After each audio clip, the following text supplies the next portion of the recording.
Good morning, students. Myself Jesna Varghese.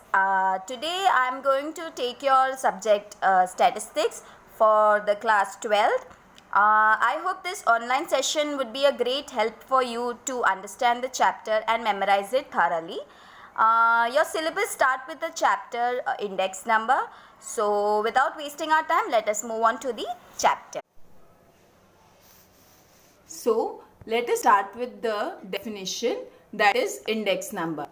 The percentage change in the value of a variable associated with any item for the given period compared to its value in a fixed period is called an index number.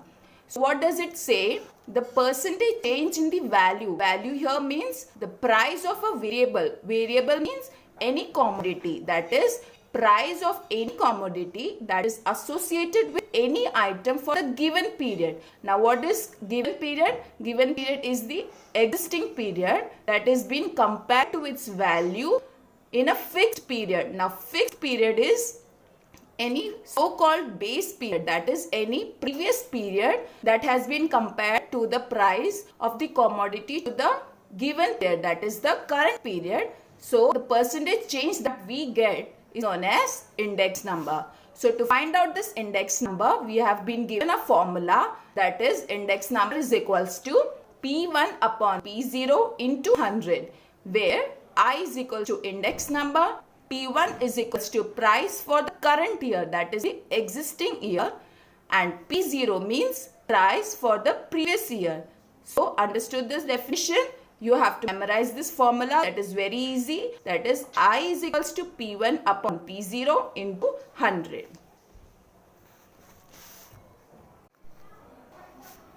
So students, let us take one example. So you can see here two items has been given, that is wheat and rice, and prices for 2 years have been given, that is the base year has been taken as 2015 and the current year is 2016. The price for wheat in the year 2015 was 24 rupees and price in the year 2016 is rupees 30. Similarly, we have 40 rupees in the year 2015 and 2016 it is 46 for the commodity rice. Now to find out the percentage of the price relative, the formula has been given, that is index number is equals to P1 upon P0 into 100. You can see the working has been done. So the answers are 125 for wheat and 115 for rice. The total for both these commodities, the answer comes to 240. Now, it is not possible to remember the index number for each and every commodity. So we have to calculate on an average index number for both these commodities. So in this example, I have taken two commodities. So we have been dividing it with number 2. If you are taking the commodities more than 2, for example 10 or 20 commodities, so you have to divide it with number 20 or say 10, whatever you are whatever the commodities you are taking into consideration. So by dividing it with 2, the answer comes, that is the average answer is 120. So the final, we can say that the average index number for both these commodities is 120. So I think you are clear with this example.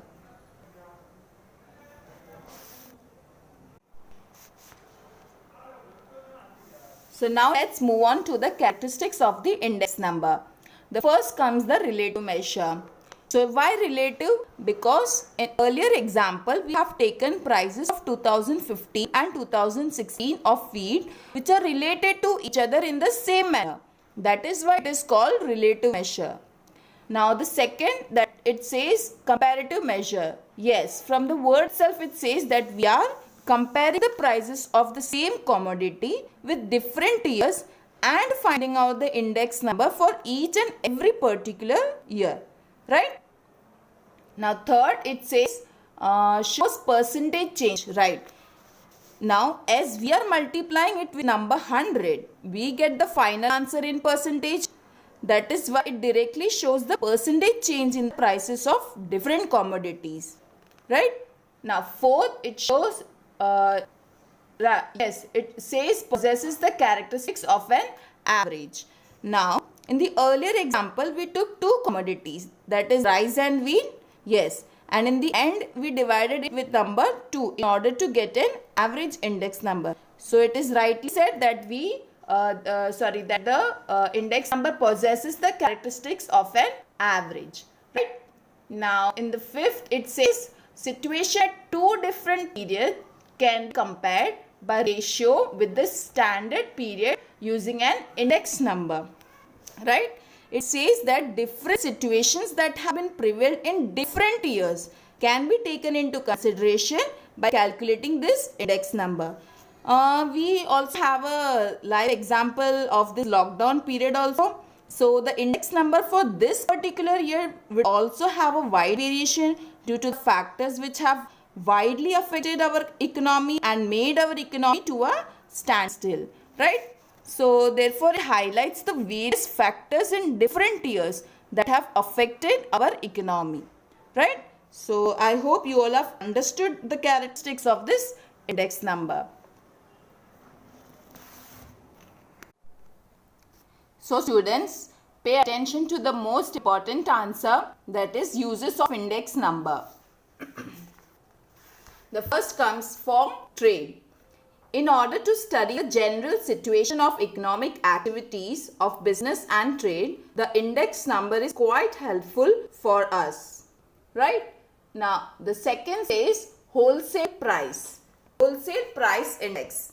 Now, this index number measures the changes in the general price level in the country. It is also useful to the government, producers and businessmen to take policy decisions such as knowing the demand and supply of items in the economy, estimating the future values and planning the future. Also, the Reserve Bank of India uses this index number to take necessary steps to control inflation by studying the changes in the price levels. Let us say for an example, at present the trade and tourism sector is said to be at still due to this lockdown period. Now, therefore, the stock prices of many airline companies have gone down, due to which many businessmen find it the best time to purchase the shares of such companies, which would provide them the shares at a cheap rate, and they can also sell at a high price in future when the market goes high. Understood? The second point, the wholesale price index. Now, the third comes the cost of living. Now, what does it say? It is helpful to study the changes in the cost of living of people of different sections. Now, it also helps to determine the purchasing power of money, salary to employees, dearness allowance, bonus, to calculate real wages and to devise tax policies by the government. Right? Now, the fourth comes the human development. Now, what does it say? The index number is useful to determine the state of human resources, standard of living, life expectancy and level of education, as it provides the information about the human resource development. So in this manner, this index number is useful to know the human development, right? Now, the fifth, it says the national income. The index number is useful to evaluate the economic conditions of the country and to determine targets for the 5-year plans by the government. The suggestions for increasing the national income, production and per capita income of the country can also be given using this index number by studying the changes in the national income of the country. Right? Now, sixth, industrial production.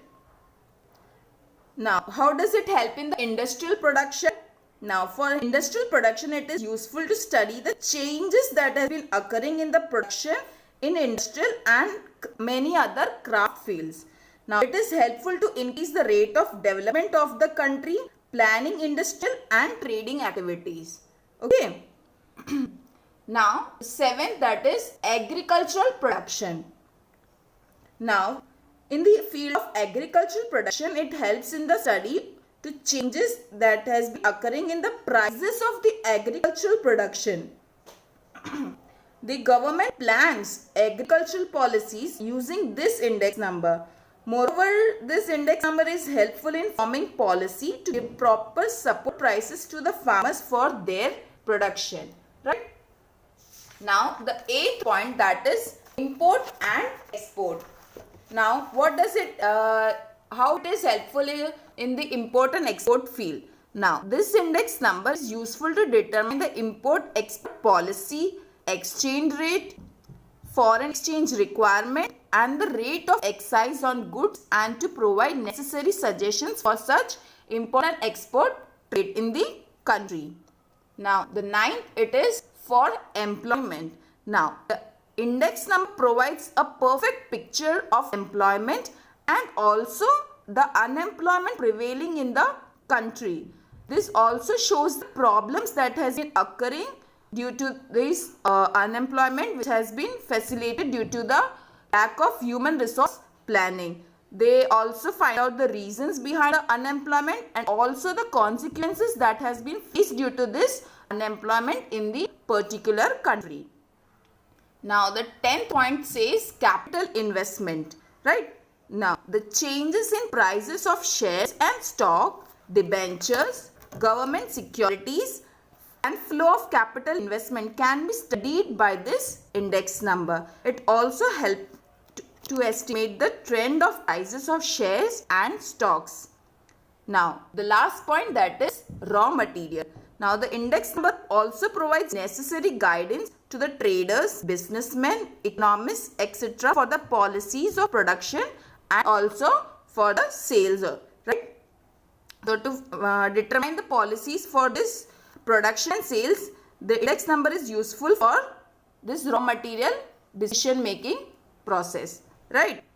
Now, finally, we can say that index number is necessary tool for the measurement and comparative study of changes in the economic, business and social activities of the country. Hence, it is also said to also called the barometer of the economy of a country, right? So, I hope you have understood this topic, uses of index number. It is very important topic. You have to memorize it thoroughly. Okay, students? So, hey students, I hope you are clear with the above topics that has been discussed earlier in my session. So, we would conclude this session by understanding what is a base year. Now, what is actually a base year is? Base year means any previous year which is predetermined and said to be a standard year which is being used for the comparison for the future data analysis. Now, the year that has been selected for the base year should be a standard and a normal year. Now, what do you mean by a normal year? A normal year means a year which is free from both, that is natural calamity and as well as the man-made calamity. So, natural calamity, you all know that it is droughts, floods, earthquakes, like that. Man-made calamities like war, then strike, lockdowns, then agitation, then political events or any other kind of disturbances that affects the economy. So, for computation of this base year, it should be free from all kinds of these calamities. Now, the second point for the computation of this base year is that it should not be far distant past years. Say for an example, if I want to take 2019 years index number, I would not go far to the 17th century or the 15th century. It should be within the span of 10 to 20 years. Understood? If I want to compute the index year of 2018 or say 2020, I can take 2000 as a base year or else 2010 as a base year or 2005 as a base year. So, like that. Okay, I hope you are understanding what I want to say. Now, there are two methods of this base year computation. They are fixed base method and chain base method. So, for this session, I would like to end up here only. In the further session, I would be explaining you in more detailed manner regarding this fixed base method and the chain base method. So, stay safe and be tuned with us for the next video. Thank you.